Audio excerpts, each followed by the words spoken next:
As far as peacekeeping is concerned, we have gone into it with the Ministry of Defense. We did not look at it as an overall part of our security and foreign policy. That's the change that I have made. This is a part of our foreign policy. This is a part of our security policy. Both these require peacekeeping. So therefore, in the new foreign policy of Sri Lanka, we are taking, for instance, one is peacekeeping, another is climate change, and many other aspects of which we are today an important part of international relations. It's no longer only the political connection or the political relation. In this respect, I've asked the Secretary of Defense and the service commanders of ensuring that we can make available more places for our neighbors, especially Maldives, and to the countries of Africa, that we will help in whichever way we can. And I have asked both the State Minister and the Chief of Defence Staff to visit these countries to let them know of our decision. In this respect, today you have presented a paper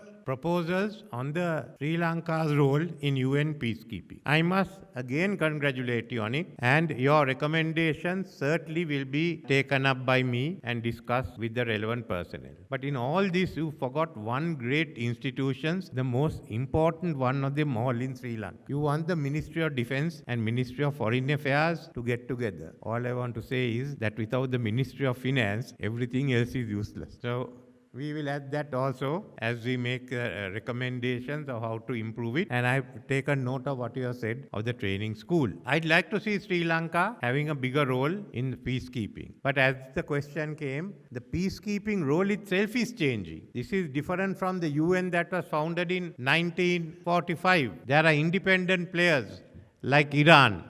Then there are the non-state actors that have come. So it's a more complex area in which the Security Council is finding it more difficult to come to an agreement because the complexity of geopolitics today. In fact, in Africa, the African Union has taken over some of the peacekeeping efforts and enforcement of law and order, which we are seeing now in the West African region, the questions that have come up. So you are operating in a very, very complex nature. And today it's been reflected. On one hand, you have the war in Ukraine. The war in Ukraine is Russia on one side, the West on the other. The West idea that you could wear down Russia has not succeeded. So you may have a stalemate. You can't bring both sides together. Day before yesterday, President Zelensky was told there will be no more money coming from the US Congress. So that's now in a way it has become a war between Russia, supported by China on one side, and a few of those countries, North Korea, and on the other hand, the West.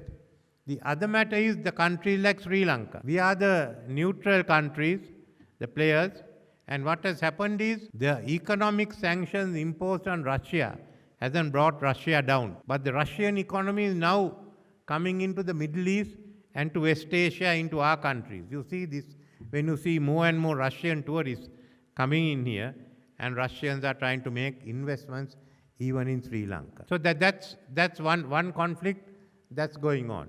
You can't put the UN there because the differences between the parties. One party involved is a permanent member of the UN. Then you have Taiwan. Now they've gone beyond the Shanghai Agreement when America has promised support even to a government which wants to have an independent Taiwan. So that's another complex issue.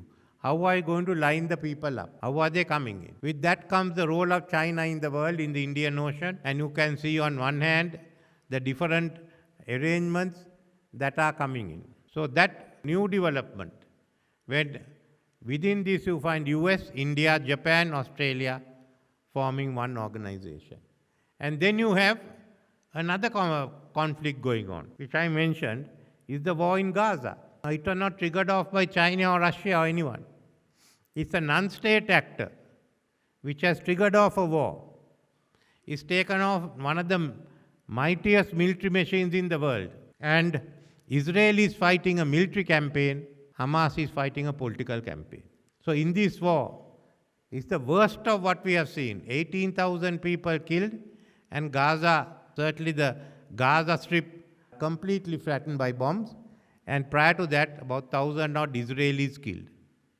in which the UN cannot intervene. These are the issues that we have. You have on one side the Libyan civil war, which was a result of Arab Spring and the inability to establish one single government. Now you're having, so within these complex areas that peacekeeping has to take place. So nature of peacekeeping has to change from 1947 or for the Congo civil war to what it is today. And the non-state actors are also becoming more powerful. Weaponry is becoming easier. It can be home-made. So where do we end? Now this is a question we have to ask in the future. I always think that sometimes we may have to have a UN force to act against the overall drug operations in the world. It's becoming so powerful that in Colombia it virtually defeated the army in many occasions. In Ecuador, they've killed one presidential candidate at this election, and they had killed one at the previous one.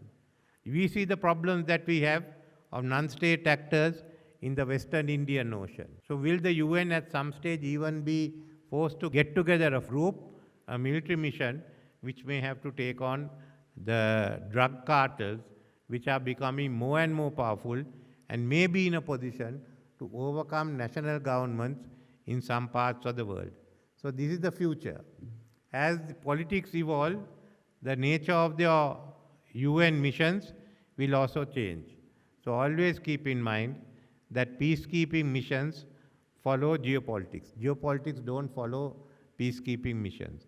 So accordingly, you will see how it is transformed in the next few years. But it doesn't mean that we should opt out of it. Understanding this, we should plan to have more persons involved in a more complex situation than was ever envisaged when the UN was started in 1945.